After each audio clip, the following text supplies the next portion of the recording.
This video was brought to you by Skillshare. Are B and C flat the same note? That's the beef that threatening music notation posted over on Twitter. And of course, there are some opinions about this. They're the same note, and I will die on this hill. They are not! Same pitch, different notes. If you call them the same note, you are objectively wrong. If the notes sound the same, they're the same note. End of story. C flat is B! So, yeah, in the interest of litigating this most important of questions, I ask you, is this the same as this?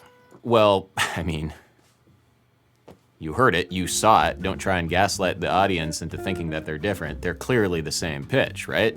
Well, are you sure about that? Okay, I know what you're getting at here, but they sound and look identical when you play the two notes on your instrument. They're the same button that you press for both. I'm sure you're gonna bring up some tuning thing. Oh, don't worry, I will. But on the piano, they are the same, and nobody would be able to tell the difference from sound alone. Okay, I will grant you that, for sure. The accidental of a flat lowers a note by a half step, and on a piano, there is no black key in between C and B, so C flat looks very similar to B, but they aren't the same. The spelling matters. Okay, but why does the spelling matter? It sounds like you're being pedantic. Well, think about the benefits of a uniform spelling in written language.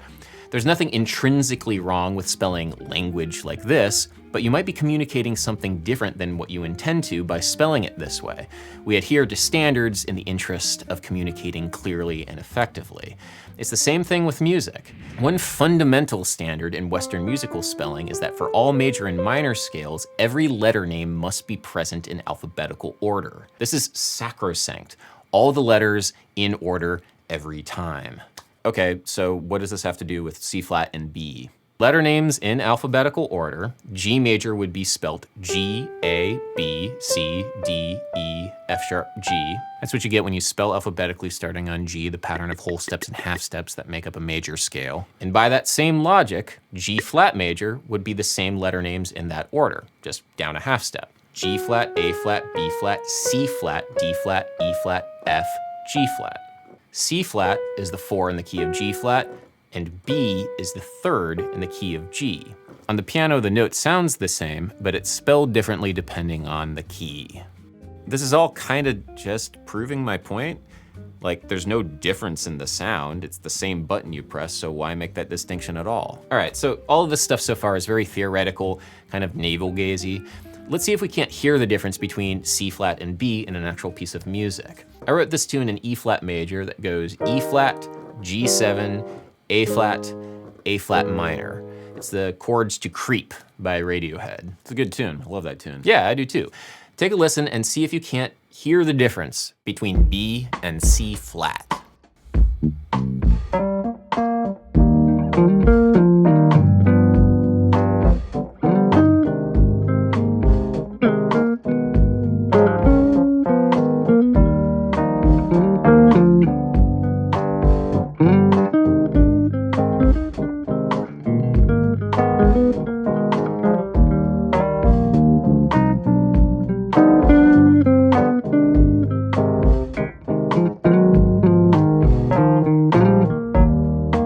Nice tune.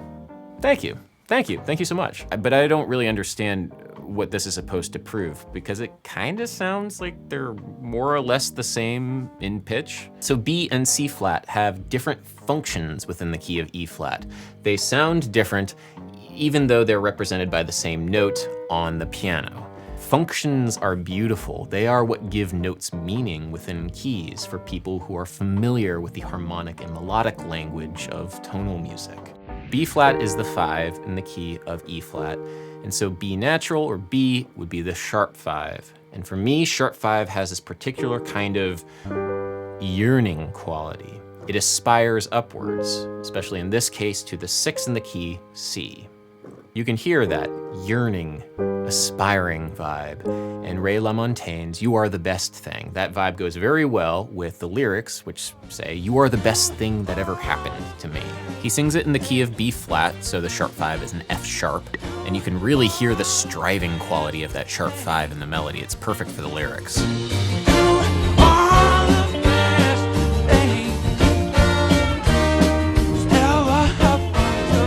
C flat, on the other hand, has a different feeling. C is the 6 in the key of E flat, and so C flat would be the flat 6. And to me, flat 6 sounds a little bit more melancholy than sharp 5, especially when you resolve it down to the 5 of the key, B flat in this case. That movement from the flat 6 to the 5 has a very particular bittersweet, forlorn quality that the sharp 5 just does not have. This is why I spend so much time clarifying the difference between C flat and B in my video essay on Celine Dion's modulation. C flat is all about bittersweetness and nostalgia. Nostalgia. But B, on the other hand, B, it's just a different vibe. Okay, I can kind of see where you're coming from.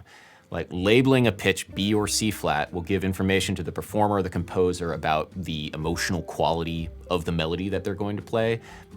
I get that. That makes some sense to me. But what I don't quite understand is how this relates to that tuning thing that I'm a bit hesitant to ask about. All right, yeah, so let's talk about that.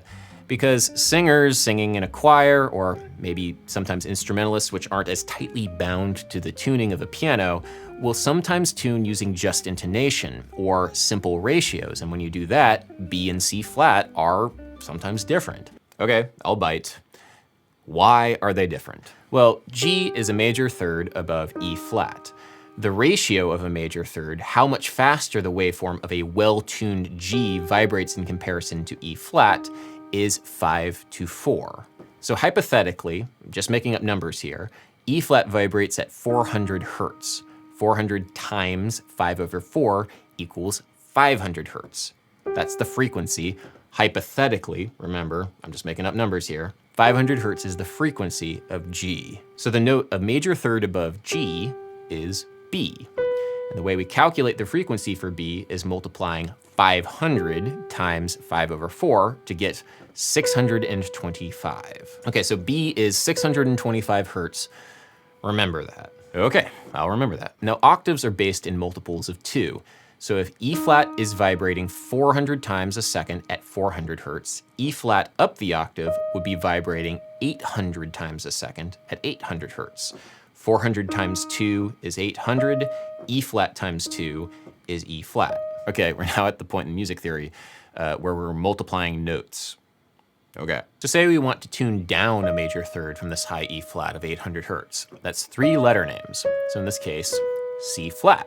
The question is, 800 hertz is a major third from what frequency?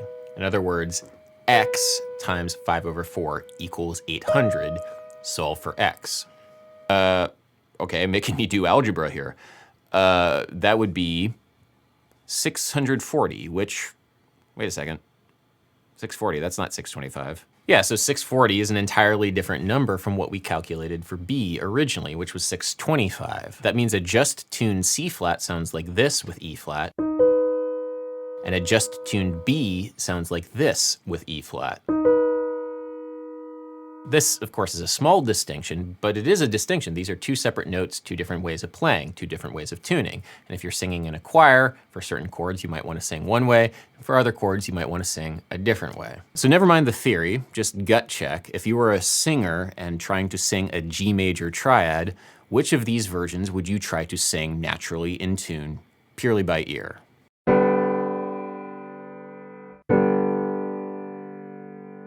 For me personally, I would try to sing the second one because the top note in that one is B, and B is the third of G major and goes with a G major triad. C flat, on the other hand, is not in the key of G major. What about this example in the key of G flat major?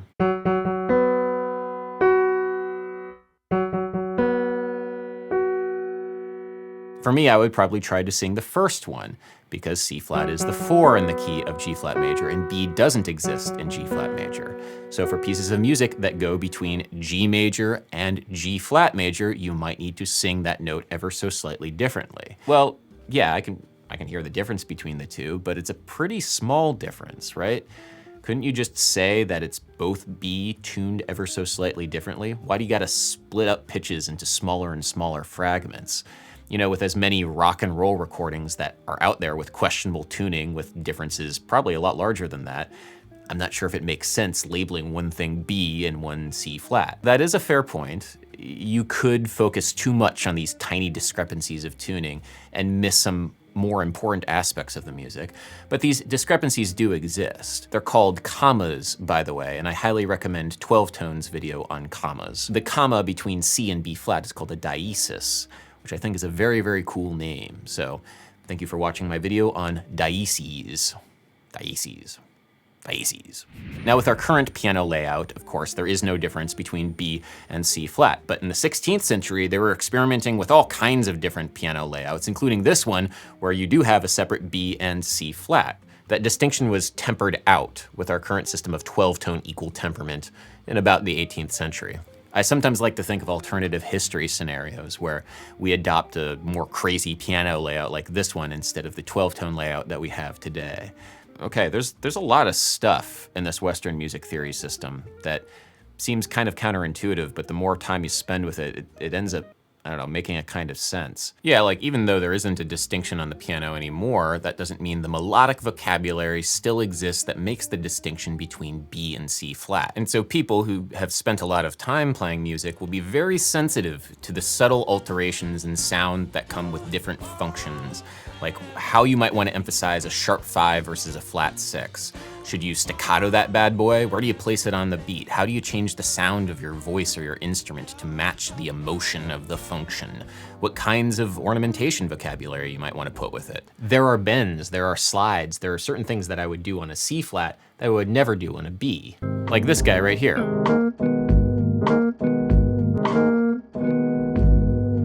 Bending up to a C flat from a B flat sounds great, especially since C flat wants to resolve back down to B flat. Like going back and forth between the two of them feels like this nice dance. But I probably wouldn't do the same thing with a B natural because it's just not what I would hear. I mean, yeah, it's just not the vibe.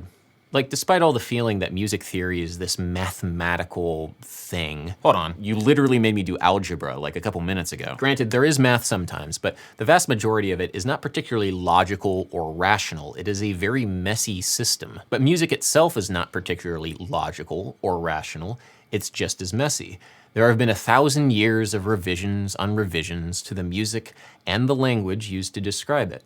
And so just like natural language, it's kind of a pain in the ass to explain why we do the things that we do the way that we do them to somebody who is new to it all. Okay, you convinced me. C flat and B are different notes. I mean, by this point, I don't really care enough to keep arguing. You keep arguing. That is usually how I win arguments, yes. Congrats, you win. It'd be rather strange if you didn't win because you wrote the script and I'm just a framing device in your script, but hey, you made yourself win. Good job, Adam. You know, most of the time I just want to say, like, listen, I know it's complicated, but just trust me here. When you have a little bit more experience with the music, it will all kind of make sense. There's often people who come outside of music into music, often from tech, who see the long, rich tradition of this language as generations of inefficient code and bloat, and want to throw it all out to come up with something much more efficient. This is the attitude I got from Tim Sweeney, the CEO of Epic, where he was suggesting that we get rid of sheet music because, in his qualified estimation, piano roll notation was much more efficient, which is, of course, ridiculous. The two systems are used for completely different things. Piano roll notation is good at inputting MIDI and interfacing with computers, and sheet music has a number of features which aid the human eye in parsing large amounts of musical information, which is something that you wouldn't know unless you have experience with that system. Tim calls into question the use of beams to delineate note values, but to use the parlance of gamers, this feature has been thoroughly play-tested. It makes it easier to parse complicated rhythms at a glance for performers. I suggest watching Tantacrul's fantastic videos on engraving. You'll really come to appreciate the level of thought, care, and detail that can go into this kind of notation. Which is to say that it gives me a bit of an uneasy feeling that the person who runs the company that owns Bandcamp has such a profound misunderstanding of music. Not that people who think that C flat and B are the same are like that. It's just that there's always something deeper, right? So something deeper to explore. Anyway, if you'd like to engage in some good old-fashioned holistic music theory, I recommend Jacob Collier's class that's available exclusively over on Skillshare. Skillshare is an online learning community with thousands of classes to choose from. Jacob's class is an utter delight. You'll learn something new no matter what your skill level. I highly recommend it. That sounds, it's quite classical sounding, but it sounds really nice. It's just an hour straight of really fun and engaging music theory, and you know, I'm a fan. This class is of course one of many that you'll find on Skillshare. It's an ad-free platform, so you'll never have to worry about being interrupted as you learn. And there are new premium classes which are launched every week, so you'll always have something new to discover. If you're interested in checking any of this stuff out, the first 1,000 people to click the link in the description will get 1 month free trial of Skillshare. Check it out if you so desire. Thanks everybody so much for watching, and until next time, y'all, C flat.